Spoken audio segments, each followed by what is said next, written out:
गांव के बाहर एक सुनसान कच्ची सड़क। शाम का समय, इक्का दुक्का राहगीर ही वहां से गुजर रहे हैं। रमैया अपने पुराने लकड़ी के ठेले के पास अकेला उदास खड़ा है। ठेले पर लिखा है रमैया देसी चिली चिकन। पास ही सुब्बा राव का बड़ा ढाबा है, सुब्बा राव मिलिट्री होटल। रमैया अपने आप से बुदबुदाते हुए चिकन काटते हुए कहता है, इस रास्ते पर लोगों का आना जाना वैसे ही कम है। आज तो एक भी इंसान नहीं आया। माँ की दवाइयों और इस टूटी झोपड़ी की छत के लिए पैसे कहाँ से लाऊंगा भगवान। सुब्बा राव के होटल के पास एक दो ट्रक खड़े हैं और वो अपने गले के पास कुर्सी पर शान से बैठा है। उसके गले में सोने की मोटी चेन है। वो रमैया की तरफ हिकारत भरी नजरों से देखता है और कहता है, अरे ओ रमैया, इस सुनसान सड़क पर जो 2-4 लोग आते हैं वो मेरे ही होटल में खाते हैं। तू अपने इस सड़े हुए ठेले को उस पेड़ के नीचे लगा ले, कम से कम यहाँ मक्खियाँ तो कम आएंगी। रमैया विनम्रता से कहता है, सुब्बा राव जी, पेट की आग बुझाने के लिए खड़ा हूँ। यही आस रहती है कि कभी न कभी कोई राहगीर मेरे हाथ का भी स्वाद चखेगा। सुब्बा राव गुस्से में कहता है, आस नहीं, ये तेरी लालच है। मेरे शानदार होटल के बगल में तेरा ये दरिद्र ठेला देखकर ही मेरा खून खौलता है। सुन ले, कल से ठेला यहाँ नहीं दिखना चाहिए। गांव के उस पार कहीं भी जाकर मर। रात का समय, रमैया की छोटी सी झोपड़ी, एकदम सन्नाटा। एक मिट्टी का दिया जल रहा है। उसकी बीमार मार सुशील अम्मा एक पुरानी खटिया पर लेटी खांस रही है। रमैया उनके पैर दबा रहा है। अम्मा खांसते हुए कहती है, क्या हुआ रमैया, आज भी कोई नहीं आया? उस सुब्बा राव ने फिर से तुझे ताने मारे? कुछ नहीं माँ, उस रास्ते पर मुसाफिरों ने आना ही छोड़ दिया है। कल मैं शहर जाकर आधा मुर्गा ही लाऊंगा और फिर से अपनी किस्मत आजमाऊंगा। तुम चुपचाप दवा खा लो। बेटा, तेरी मेहनत एक दिन रंग जरूर लाएगी। तेरे हाथों में जो देसी मसालों का जादू है ना, वो सुब्बा राव के मिलावटी ढाबे में नहीं है। अगला दिन, वही सुनसान कच्ची सड़क, कोई नहीं है। रमैया ने अपने ठेले को साफ करके सजाया है। उसकी पत्नी कमला पत्थर की ओखली में ताजे मसाले कूट रही है। कमला ओखली में मसाले कूटते हुए कहती है, सुनिए जी, कोई नहीं आया तो क्या हुआ? आज मैंने अपने आंगन की लाल मिर्च से मसाला पीसा है। इसकी खुशबू से एक मुसाफिर भी रुक गया तो हमारा दिन बन जाएगा। हाँ कमला, आज भगवान बस एक ग्राहक भेज दे, मेरी मेहनत सफल हो जाएगी। गांव के जमींदार सूर्य प्रकाश उसी रास्ते से गुजर रही है। वो फोन पर बात कर रहे हैं और अचानक उनकी जीप का टायर पंचर हो जाता है।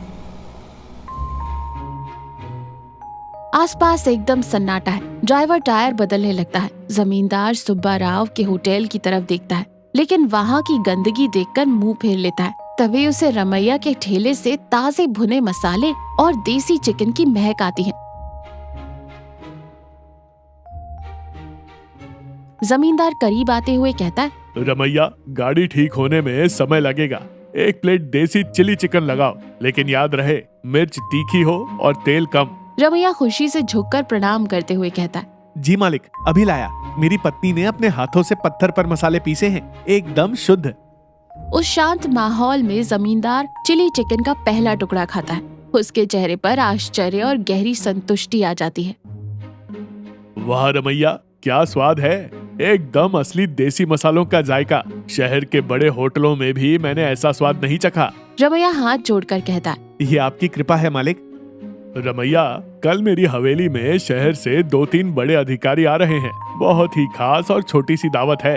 उन्हें तुम्हारे हाथ का यही देसी चिल्ली चिकन परोसना है। ये लो 10,000 रुपए एडवांस। रमैया आंखों में खुशी के आंसू लिए कहता है, जी मालिक, मैं अपनी जान लगा दूंगा। सुब्बा राव अपने होटल से ये सब देख रहा है। वो ईर्ष्या से जल भुन जाता है। तभी उसका नौकर चंद्रम उसके पास आता है। सुब्बा राव चंद्रम से कहता है, देखा तूने, जमींदार साहब मेरा होटल छोड़कर उस भिखारी रमैया के ठेले पर खा रहे हैं और उसे हवेली की दावत का ठेका भी दे दिया। हाँ मालिक, कल की दावत में उसी को खाना बनाने का हुक्म मिला है।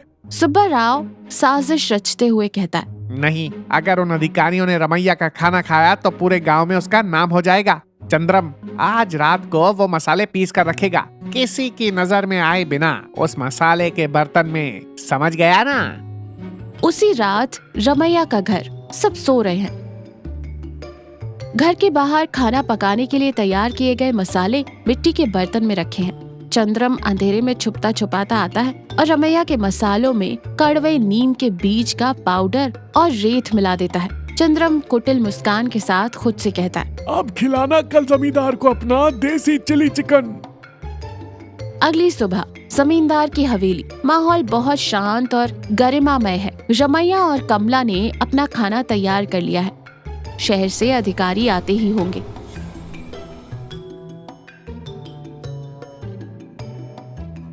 अगर इन 2-4 मेहमानों को हमारा खाना पसंद आ गया तो हमारी सारी तकलीफें दूर हो जाएंगी कमला। जमींदार अधिकारियों को खाने की मेज पर लाता है।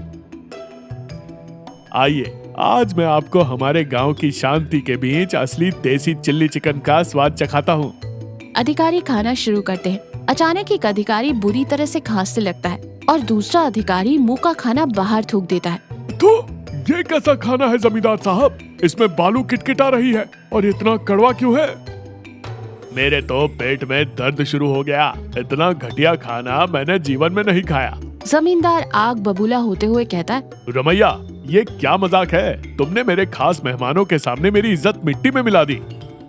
मालिक, मुझे नहीं पता। मैंने अपने हाथों से ताजे मसाले डाले थे। मुझ पर विश्वास कीजिए मालिक। रमैया मसालों का बर्तन खोलता है। उसमें से नीम की गंध आती है और नीचे रेत दिखाई देती है।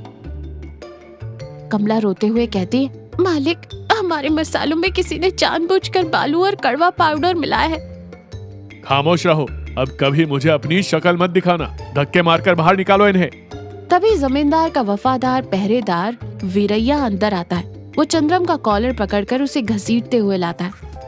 रुकिए मालिक, कल रात जब मैं चुपचाप खेतों में पानी देखने जा रहा था, तब मैंने अपनी आंखों से इस चंद्रम को रमैया के घर के बाहर मसालों में कुछ मिलाते हुए देखा था। सुबह से मैं इसे ढूंढ रहा था। गांव से भागने की कोशिश कर रहा था। जमींदार आश्चर्य और भयंकर गुस्से में कहता है, अरे चंद्रम, तूने एक गरीब के पेट पर लात क्यों मारी? सच उगल। चंद्रम मार के डर से कांपते हुए कहता है, मुझे माफ कर दीजिए मालिक। रमैया को आगे बढ़ता देख सुब्बा राव की छाती फट रही थी। उसी ने मुझे पैसे देकर मसालों में नीम और बालू मिलाने को कहा था। जमींदार का गुस्सा अब सुब्बा राव पर मुड़ जाता है। पहरेदार जाकर सुब्बा राव को कॉलर से पकड़कर हवेली लाते हैं। हवेली में सन्नाटा है। सिर्फ जमींदार, अधिकारी, रमैया, वीरैया और सुब्बा राव है। जमींदार गरजते हुए कहता है, दूसरों की तरक्की देखकर जलने वाले और एक गरीब के निवाले में जहर घोलने वाले इंसान के लिए मेरे गांव में कोई जगह नहीं है। तेरा होटल आज ही बंद होगा। अगर दोबारा इस गांव में कदम रखा तो जिंदा नहीं बचेगा। पहरेदार सुब्बा राव को जलील करके हवेली से बाहर फेंक देते हैं। सुब्बा राव अपना सिर झुकाकर हमेशा के लिए गांव से चला जाता है। रमैया, मुझे माफ कर दो। मैंने बिना सोचे समझे तुम्हें बुरा भला कहा। मेरे मेहमानों को भी सच्चाई समझ आ गई है। रमैया आंखों में आंसू लिए हाथ जोड़कर कहता है, आप क्यों माफी मांग रहे हैं मालिक? सच कभी छुपता नहीं, बस वही साबित हुआ है। तुम्हारी मेहनत और ईमानदारी बेकार नहीं जाएगी रमैया। गांव के बीचों बीच जो मेरी पुरानी इमारत खाली पड़ी है, वो मैं तुम्हें देता हूँ। वहाँ शांति से अपनी दुकान चलाओ। कुछ महीनों बाद गांव के बीच एक बहुत ही शांत और सुंदर छोटी सी दुकान। उस पर बोर्ड लगा है, रमैया देसी चिली चिकन। वहाँ कोई भीड़ भाड़ नहीं है। बस 2-4 ग्राहक बहुत ही शांति और सुकून से बैठकर खा रहे हैं। रमैया, कमला और उसकी माँ सुशीलम्मा बहुत खुश और संतुष्ट है। देखा बेटा, मैंने कहा था ना, ईमानदारी से किया गया काम हमेशा फल देता है। 100 लोग ना आए, लेकिन जो 4 लोग आए वो सुकून से खाकर जाएं।